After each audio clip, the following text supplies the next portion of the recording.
చెప్పినానండి. జై గురుదత్త టీచర్. నా పేరు రుషిత, మా అమ్మ పేరు కృష్ణవేణి, మా నాన్న పేరు రామకృష్ణ, మా టీచర్ పేరు మల్లీశ్వరి టీచర్. నేను ఈరోజు 3వ మాడ్యూల్ చెప్పబోతున్నాను. కర్మేంద్రియాణి సంయమ్య कर्मेन्द्रियाणि संयम्य य आस्ते मनसा स्मरन् इन्द्रियार्थान् विमूढात्मा मिथ्याचारः स उच्यते। यस्त्विन्द्रियाणि मनसा नियम्यारभते अर्जुन कर्मेन्द्रियैः कर्मयोगम् असक्तः स विशिष्यते। नियतं कुरु कर्म त्वं कर्म ज्यायो ह्यकर्मणः शरीरयात्रापि च तेन प्रसिद्ध्येत कर्मणः। कर्म ब्रह्मोद्भवं विद्धि कर्म ब्रह्मोद्भवं विद्धि ब्रह्माक्षरसमुद्भवं तस्मात् सर्वगतं ब्रह्म नित्यं यज्ञे प्रतिष्ठितम्। एवं प्रवर्तितं चक्रं नानुवर्तयति हयः अघायुरिन्द्रियारामः मोघं पार्थ स जीवति। यस्त्वात्मरतिरेव स्यात् आत्मतृप्तश्च मानवः आत्मन्येव च सन्तुष्टः तस्य कार्यं न विद्यते। यदि ह्यहं न वर्तेय जातु कर्मण्यतन्द्रितः मम वर्त्मानुवर्तन्ते मनुष्याः पार्थ सर्वशः। उत्सीदेयुरिमे लोकाः न कुर्यां कर्म चेदहं शङ्करस्य च कर्ता स्याम् उपहन्यामिमाः प्रजाः। सक्ताः कर्मण्य विद्वांसः यथा कुर्वन्ति भारत कुर्याद्विद्वांस्तथा सक्तः चिकीर्षुर्लोकसङ्ग्रहं न बुद्धिभेदं जनयेत् अज्ञानां कर्मसङ्गिनां जोषयेत् सर्वकर्माणि विद्वान् युक्तः समाचरम्।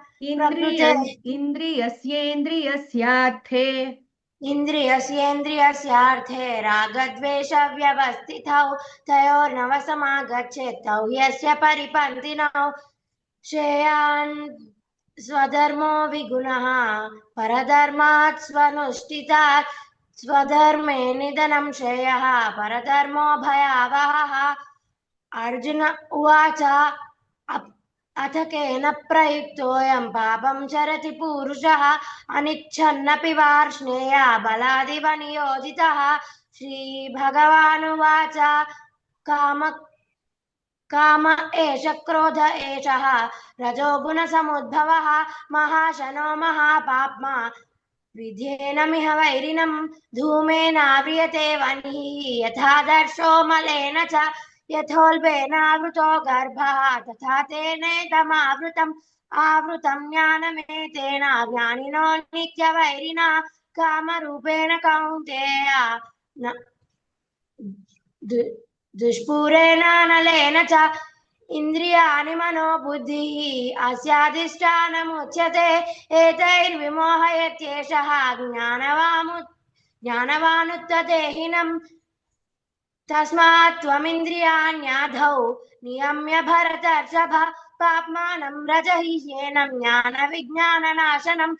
इन्द्रियाणि पराण्याहुः इन्द्रियेभ्यः परं मनसस्तु परा बुद्धिः यो बुद्धेः परसस्तु सः। एवं बुद्धेः परं बुद्ध्वा संस्तभ्यात्मानमात्मना जय शत्रुं महाबाहो कामरूपं दुरासदम्।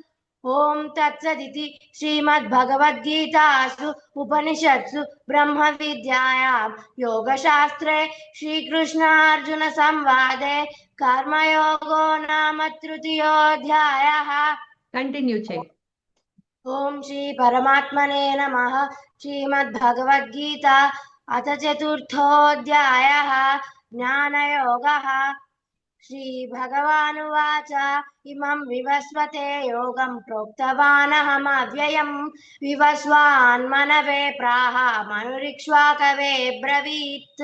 एवं परम्परा प्राप्तम् इमं राजर्षयो विदुः सकाले नेह महता योगो नष्टः परन्तप स एवायं मया तेजा योगः प्रोक्तः पुरातनः भक्तोऽसि मे सखा चेति रहस्यं ह्येतदुत्तमम् अर्जुन उवाच अपरं भवतो जन्म परं जन्म विवस्वतः कथमेतद्विजानीयां त्वमादौ प्रोक्तवान् इति श्रीभगवानुवाच बहूनि मे व्यतीतानि जन्मानि तव च अर्जुन तान्यहं वेत्थ सर्वाणि न त्वं वेत्थ परन्तप अजोऽपि सन्नव्ययात्मा भूतानामीश्वरोऽपि सन् प्रकृतिं स्वामधिष्ठाय सम्भवाम्यात्ममायया ये यथा मां प्रपद्यन्ते ये यथा मां प्रपद्यन्ते तां तथैव भजाम्यहम् मम वर्त्मानुवर्तन्ते मनुष्याः पार्थ सर्वशः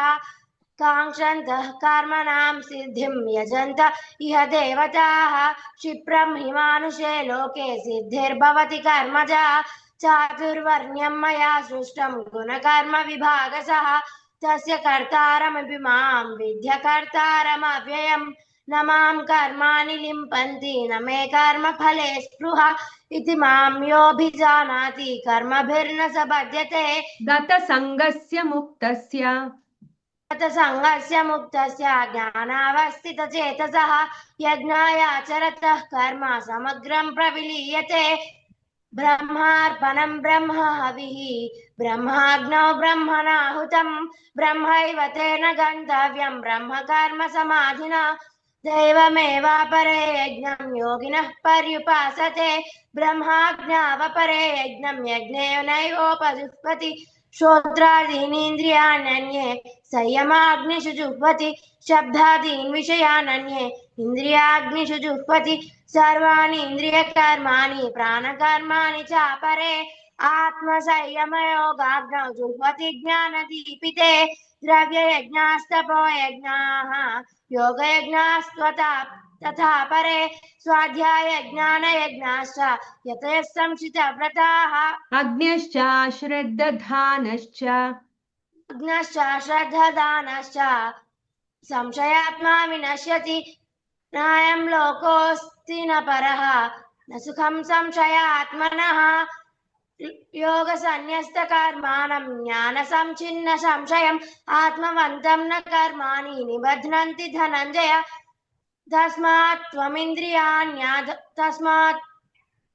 तस्मादज्ञानसम्भूतं कृत्स्नं ज्ञानासीनात्मनः चित्त्वैनं संशयं योगम् आतिष्ठोत्तिष्ठ भारत ॐ तत्सदिति श्रीमद्भगवद्गीतासु उपनिषत्सु ब्रह्मविद्यायां योगशास्त्रे श्रीकृष्णार्जुनसंवादे ज्ञानयोगो नाम चतुर्थोऽध्यायः सन्न्यासस्तु महाबाहो सन्न्यासस्तु महाबाहो दुःखमाप्तुमयो गतः योगयुक्तो मुनिर्ब्रह्मा न चिरेणाधिगच्छति योगयुक्तो विशुद्धात्मा विजितात्मा जितेन्द्रियः सर्वभूतात्मा भूतात्मा कुर्वन्नपि न लिप्यते नैव किञ्चित् करोमीति युक्तो मन्येत तत्त्ववित् पश्यन् शृण्वन् स्पृशन् जिघ्नन् अश्नन् गच्छन् स्वपन् श्वसन् प्रलपन् विसृजन् गृह्णन् उन्मिषन् निमिषन्नपि इन्द्रियाणि इन्द्रियार्थेषु वर्तन्त इति धारयन् ब्रह्मण्याधाय कर्माणि सङ्गं त्यक्त्वा करोति यः लिप्यते न स पापेन पद्मपत्रमिवाम्भसा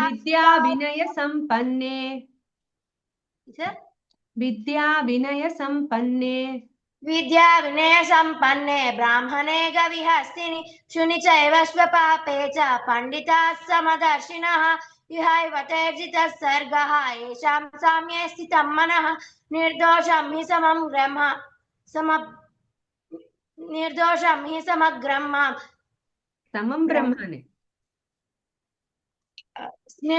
हि समं ब्रह्म तस्मात् ज्ञास्यसि तच्छृणु तस्मात् ब्रह्मणि ते स्थिताः न प्रहृष्येत् प्रियं प्राप्य नो द्विजेत् प्राप्य च प्रियं स्थिरबुद्धिरसम्मूढः ब्रह्मविद् ब्रह्मणि स्थितः बाह्यस्पर्शे स्वसत्तात्मा विन्द्यत्यात्मनि यत् सुखं स ब्रह्मयोगयुक्तात्मा सुखमक्षयमश्नुते ये हि संस्पर्शजा भोगाः दुःखयोनय एव ते आद्यन्तवन्तः कौन्तेय न तेषु रमते बुधः शक्नोति हैव यशोरिं प्राक्शरीरविमोक्षणात् कामक्रोधोद्भवं वेगं स युक्तः स सुखी नरः योऽन्तः सुखोऽन्तरारामः तथान्तर्ज्योतिरेव यः स योगी ब्रह्मनिर्वाणं ब्रह्मभूतोऽधिगच्छति लभन्ते ब्रह्मनिर्वाणं ऋषयः क्षीरकल्मषाः छिन्नद्वैधायतात्मानः सर्वभूतहिते रताः कामक्रोधवियुक्तानां यतीनां यतचेतसाम् अभितो ब्रह्मनिर्वाणं वर्तते विदितात्मनां यदा स्पर्शान् हिनेन्द्रियार्थेषु यदा हिनेन्द्रियार्थेषु न कर्मस्वनुसज्जते सर्वसङ्कल्पसन्न्यासी योगारूढस्तदोच्यते उद्धरेदात्मनात्मानं नात्मानमवसादेत् आत्मैव ह्यात्मनो बन्धुः आत्मैव रिपुरात्मनः बन्धुरात्मात्मनस्तस्य येनात्मैह्यात्मनाजितः अनात्मनस्तु शत्रुत्वे वर्तेतात्मैव शत्रुवत् जितात्मनः प्रशान्तस्य परमात्मा समाहितः शीतोष्णसुखदुःखेषु तथा मानापमानयोः ज्ञानविज्ञानतृप्तात्मा कूटस्थो विजितेन्द्रियः युक्त इत्युच्यते योगी समलोष्टास्मकाञ्चनः प्रशान्तात्मा विगतभिः प्रशान्तात्मा विगतभिः ब्रह्मचारी व्रते स्थितः मनः संयम्य मच्चित्तः युक्त आसीत् मत्परः युञ्जन्नेवं सदात्मानं योगी नियतमानसः शान्तिं निर्वाणपरमां मत्संस्थामधिगच्छति नाट्यश्नतस्तु योगोऽस्ति न चैकान्तमनश्नतः न चाति स्वप्नशीलस्य जाग्रतो नैव चार्जुन युक्ताहारविहारस्य युक्तचेष्टस्य कर्मसु युक्तस्वप्नावबोधस्य योगो भवति दुःखः सङ्कल्पप्रभवान् कामान् त्यक्त्वा सर्वान् शेषतः मननसैवेन्द्रियग्रामं विनियम्य समं ततः शनैरुपरमेत् बुद्ध्या धृतिगृहीतया आत्मसंस्थं मनः कृत्वा न किञ्चिदपि चिन्तयेत् यतो निश्चरति मनश्चञ्चलमस्थिरं ततस्ततो नियम्यैतत् आत्मन्येव वशं नयेत् प्रशान्तमनसं ह्येनं योगिनं सुखमुत्तमम् उपैति शान्तरजसं ब्रह्मभूतमकल्मषं युञ्जन्नेवं सदात्मानं योगी विगतकल्मषः सुखेन ब्रह्म संस्पर्शम् अत्यन्तं सुखमश्नुते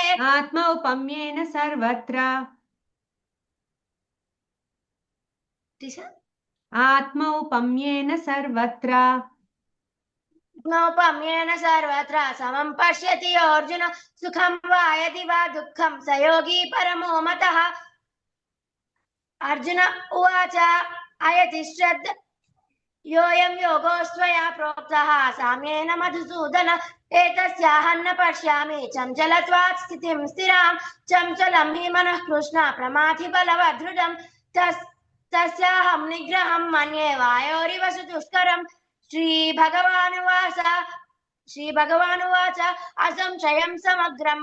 असंशयं महाबाहो मनो दुर्निग्रहं जलम् अभ्यासेन सु कौन्तेय वैराग्येन च गृह्यते एतन्मे संशयं कृष्ण छेत्तुमर्हस्य शेषतः त्वदन्यः संशयस्यास्य चेतान्यह्युपपद्यते श्रीभगवानुवाच पार्थ नैवेह नामुत्रा विनाशस्तस्य विद्यते न हि कल्याणकृत् कश्चित् दुर्गतिं तात गच्छति प्राप्य पुण्यकृतां लोकामुषित्वा शाश्वती समाः शुचीनां श्रीमतां गेहे योगभ्रष्टोऽपि जायते अथवा योगिनामेव कुले भवति धीमता एतद्धि दुर्लभतरं लोके जन्म यदीदृशं तत्र तं बुद्धिसंयोगं लभते पौर्वदेहिकं यतते च ततो भूयः संसिद्धौ कुरु नन्दन पूर्वाभ्यासेन तेनैव ह्रियते ह्यवशोऽपि सः जिज्ञासुरपि योगस्य शब्दब्रह्माति वर्तते प्रयत्नाद्यतमानस्तु योगी संशुद्ध किल्बिषः अनेकजन्म संसिद्धः ततो याति परां गतिम् तपस्विभ्योऽधिको योगी ज्ञानिभ्योऽपि मतोऽधिकः कर्मिभ्यश्चाधिको योगी तस्माद् योगी भवार्जुन योगिनामपि सर्वेषां मद्गतेनान्तरात्मना श्रद्धावान् भजते ज्ञानं भजते यो माम् श्रद्धावान् भजते यो मां समे युक्ततमो मतः। ओम तत्सदिति श्रीमद्भगवद्गीतासु उपनिषत्सु ब्रह्मविद्यायां योगशास्त्रे श्रीकृष्णार्जुन संवादे ఆత్మసంయమయోగో నామ షష్ఠోధ్యాయః. సూపర్ మెమరీ, చాలా బాగా చెప్పావు. మెమరీ వైజ్ చాలా బాగుంది. మైనర్ మిస్టేక్స్ ప్రొనౌన్సియేషన్ లో ఉన్నాయి, కొంచెం చెప్తాను, కరెక్షన్ చేసుకో, బాగుంటుంది. ఒకసారి థర్డ్ చాప్టర్ లో ఉత్సీదేయురిమే లోకాహ చెప్పమ్మా. ఉత్సీదేయురిమే లోకాః న కుర్యాం కర్మ చేదహం శంకరస్య చ కర్తా. అది శంకరస్య అంటున్నావు, సంకరస్య స మీనింగ్ మారిపోతుంది. ఓకే, సంకరస్య. సో నువ్వు షా అని పలుకుతున్నావు, ఇందాక కూడా అదే మిస్టేక్ చేసావు, అందుకే మళ్ళీ రిపీట్ చేయమన్నా. సో ఆ కరెక్షన్ చాలా ఇంపార్టెంట్. అది శంకరస్య అని చెప్పామంటే మీనింగ్ మారిపోతుంది అది. సో సంకరస్య అనే చెప్పాలి. ఓకే, 26th శ్లోకంలో నా బుద్ధి భేదం జనయేత్, ఆ మహాప్రాణం చెప్పలేదు అక్కడ. నువ్వు రిపీట్ చేసావు, మహాప్రాణం చెప్తావు అనుకున్నా, ఏదో నువ్వు అక్కడ మర్చిపోయినట్టున్నావు. సో అదొకటి చిన్న కరెక్షన్ ఉంది. 35th శ్లోకంలో కూడా స్వధర్మే నిధనం శ్రేయః, అక్కడ కూడా మహాప్రాణం చెప్పలేదు. కొన్ని మిస్ అయ్యాయి, చాలా మటుకు చెప్పావు, కొన్ని రిపీట్. ఒకసారి 40th చెప్పు. ఇంద్రియాణి మనోబుద్ధి. ఇంద్రియాణి మనోబుద్ధి ఇంద్రియేభ్యః పర ఇంద్రియాణి మనోబుద్ధి అస్యాధిష్టానముచ్యతే ఏతైర్విమోహయత్యేషః జ్ఞానవానుత్తదేహినం. అది సరిగా పలకట్లను. జ్ఞానమావృత్య, అక్కడేదో క్లబ్ చేసేస్తున్నావు, క్లారిటీ లేదు. జ్ఞానమావృత్య, అది కొంచెం ప్రాక్టీస్ చేసుకో ఆ వర్డ్ 40th శ్లోకాలో. అండ్ 41st లో కూడా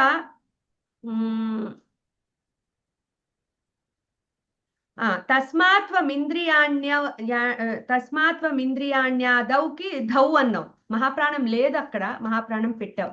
కొన్ని టెన్షన్ వల్ల కూడా అయి ఉండొచ్చు. సో టెన్షన్ ఏం పడలా నువ్వు, కానీ చెప్పేయాలి అన్న ఆతృతలో మళ్ళీ మర్చిపోతామేమో అన్న భయంతో స్కిప్ అయిపోతాయి కొన్ని. అవి over a period of time నీకు తగ్గిపోతాయి. బట్ గుర్తుపెట్టుకో ఇవి, మళ్ళీ మిస్టేక్ చేయకుండా, సరేనా? 4th చాప్టర్ 26th శ్లోక. శ్రోత్రాదీనీంద్రియాణ్యన్యే కదా, శబ్దాదీన్కి శబ్దాధీన్ అన్నావు. అక్కడ కూడా మహాప్రాణం లేని చోట పెట్టావు. ఓకే, ఉన్న చోట పెట్టకుండా ఉండకూడదు, అలాగే లేని చోట పెట్టకూడదు. ఇది ఛాలెంజ్. మనకి శ్లోకాలు ఆర్డర్ గుర్తుండాలి, మహాప్రాణాలు గుర్తుండాలి, అన్ని గుర్తుండాలి. సో మనకి ప్రాక్టీస్ తో అన్ని అలవాటు అవుతాయి. బాగా చెప్పావు నువ్వు, నో డౌట్. నువ్వు you have reached more than 95%. కాకపోతే ఇంకొంచెం 100% రీచ్ అవ్వడానికి నీకు ఇవన్నీ టిప్స్, సరేనా? బాగా చెప్పాను, నో ప్రాబ్లం. అయితే ఇవి కూడా కరెక్షన్ చేసుకున్నావు అంటే ఇంకా బాగుంటుంది. 5th చాప్టర్ లో 21st శ్లోకాలో విందత్యాత్మని కదా, వింద్యత్యాత్మని అన్నావు. దాకి యకారం లేదు అక్కడ, విందత్యాత్మని. సో అదొకటి మిస్టేక్ అయ్యింది. చాప్టర్ 6 లో ఇంకా రెండే చిన్న మిస్టేక్స్ అయ్యాయి. 6th శ్లోకాలో ఏనాత్మై వాత్మనాజితః, నువ్వు ఇంకేదో అన్నావు, ఒకసారి చెప్పా శ్లోకం. బంధురాత్మాత్మనస్య ఏనాత్మైవాత్మనః. ఇప్పుడు కరెక్ట్ గానే చెప్పావు. ఓకే, అది కరెక్షన్, అది చూసుకో ఒకసారి. నెక్స్ట్ 33rd శ్లోకాలో ఒకసారి రిపీట్ చేయి. యోయం అర్జున, యోయం యోగోస్త్వయా ప్రోక్తః. యోగోస్త్వయ కాదు, ఇందాక కూడా యోగోస్త్వయ అనే అన్నావు. సో యోగస్త్వయ, యోయం యోగస్త్వయ ప్రోక్తః. ఓకేనా? సో ఈ మిస్టేక్స్ నువ్వు మళ్ళీ వీడియో చూసుకుని ఒకసారి మిస్టేక్స్ అన్ని నోట్ చేసుకో, ఇవి కరెక్షన్ చేసుకో, బాగుంటుంది. బాగా చెప్తున్నావు. Okay, perfect. ఇంకా బాయ్ నాన్న, ఆల్ ది బెస్ట్. జై గురుదత్త. జై గురుదత్త.